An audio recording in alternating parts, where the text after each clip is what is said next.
Good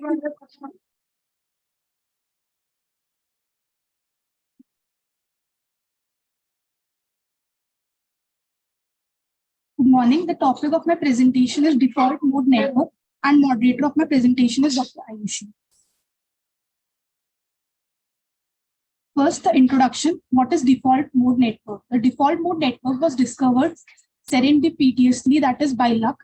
It is a set of widely distributed brain regions in the parietal, temporal, and frontal cortex of the brain.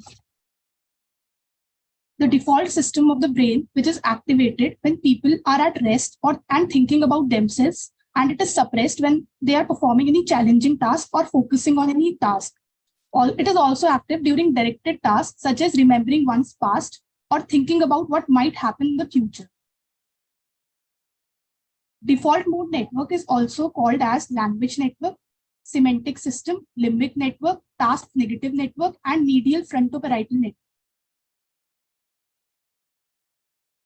Anatomy. The default mode network is comprised of two distinct subsystems which converges ultimately on a midline core. The first subsystem is dorsomedial prefrontal cortex system. The dorsomedial prefrontal cortex, temporoparietal junction, lateral temporal cortex, and temporal pole. The medial temporal lobe system consists of ventral, prefrontal cortex, posterior inferior parietal lobule, retrosplenial cortex, parahippocampal cortex, and hippocampal formation. And the third midline core, which comprises of anterior medial prefrontal cortex and posterior cingulate cortex. In this diagram, it is shown the two subsystems, that is dorsomedial prefrontal cortex system and medial temporal lobe subsystem, which is further divided into the parts which have been discussed in the previous slides. Now, this is the diagram showing the areas, that is medial prefrontal cortex, posterior cingulate cortex, medial prefrontal, and lateral parietal cortex. This is the functional MRI scan showing the regions of the default mode network. There is other networks also, that is first is default mode network, which is activates only when not performing any task or daydreaming, mind wandering, or thinking about others. There is another system, that is central executive network, which engages in the conscious brain to think and maintains attention on a prioritized task. There is switching between the default mode network and central executive network, that is salience network.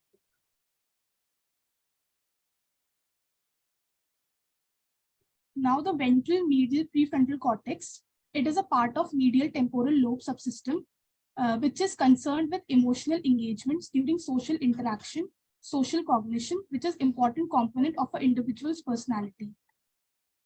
Then there is temporoparietal junction, along with its connection with dorsal medial prefrontal cortex subsystem. It is related to understanding of others' mental states. Now, dorsal medial prefrontal cortex, it is associated with one's own thought and feelings or self-referential judgments. The posterior cingulate cortex is regularly activated for retrieval of autobiographical episodic memory as well as self-referential tasks. The medial temporal lobe is associated with episodic memory. Now we'll see what are the functions of default mode network. First, it is neurologically basis for the self, that is autobiographical information, which is memories of collection of events and facts about oneself. Then second is self-reference, that is referring to traits and descriptions of oneself, and emotion to oneself, that is reflecting about one's own emotion state. The second function is thinking about others. First is theory of mind, that is thinking about thoughts of others and what they might or might not know. Then emotions of others, that is understanding the emotions of other people and empathizing with their feelings. Then moral reasoning, that is determining just and unjust result of an action. And fourth is social evaluation, that is good and bad attitude judgment about social concepts. Third is remembering the past and thinking about the future. Remembering the past, recalling events that happened in the past. Imagining the future, that is envisioning events that might happen in the future. episodic memory, detailed memory related to specific events in time, and story comprehension, that is understanding and remembering a narrative. The default mode network in healthy individuals. The strength of default mode network functional connectivity follows an inverse U shape, that is, it is strongest in the adulthood and lowest in the children and elderly. Cognition function is positively correlated with default mode network functional connectivity.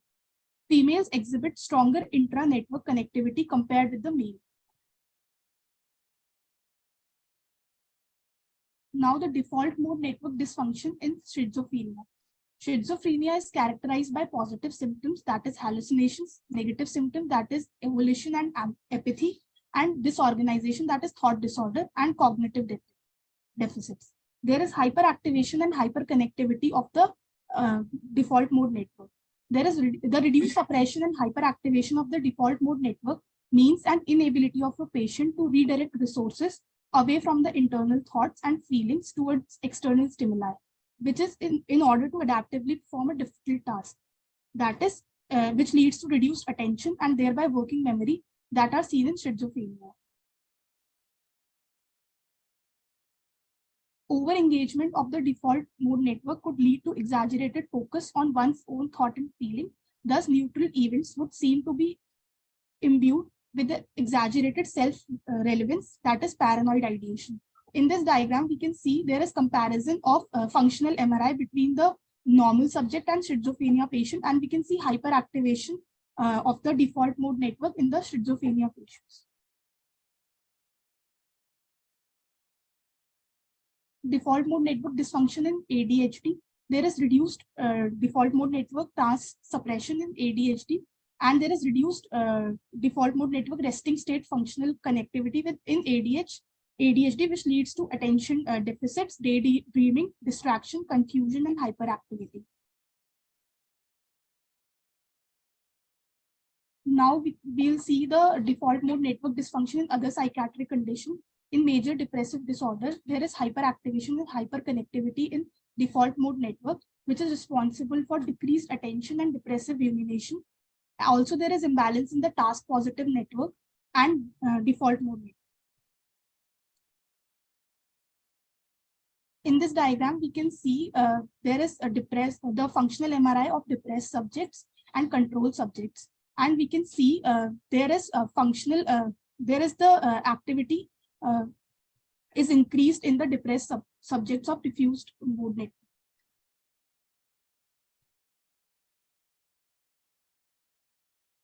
Thank you.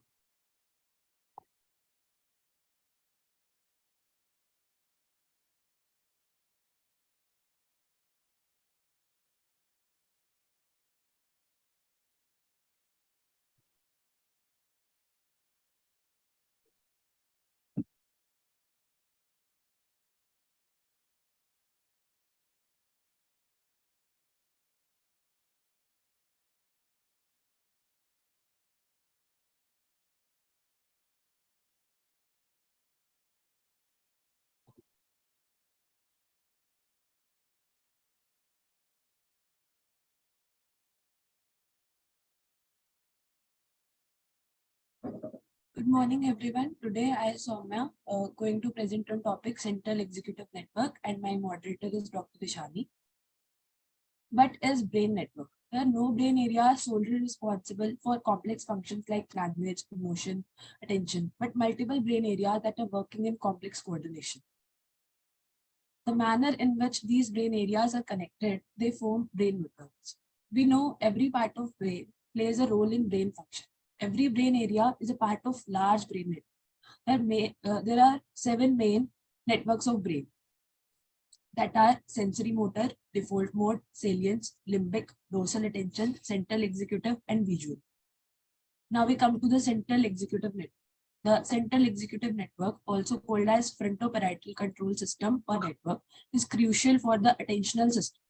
Contributes to the many high-level neurocognitive functions such as working memory, planning, problem solving, decision making. Discovery of central executive network. By measuring brain activity when it was not engaged in the attention-based task, Tekel et al. Identified the brain default mode network in 2001. In 2006, Dozenbeck and colleagues discovered localized brain areas within the frontal lobe which were consistently activated during nearly all the specified tasks. These areas later grew part of the dorsal attention network.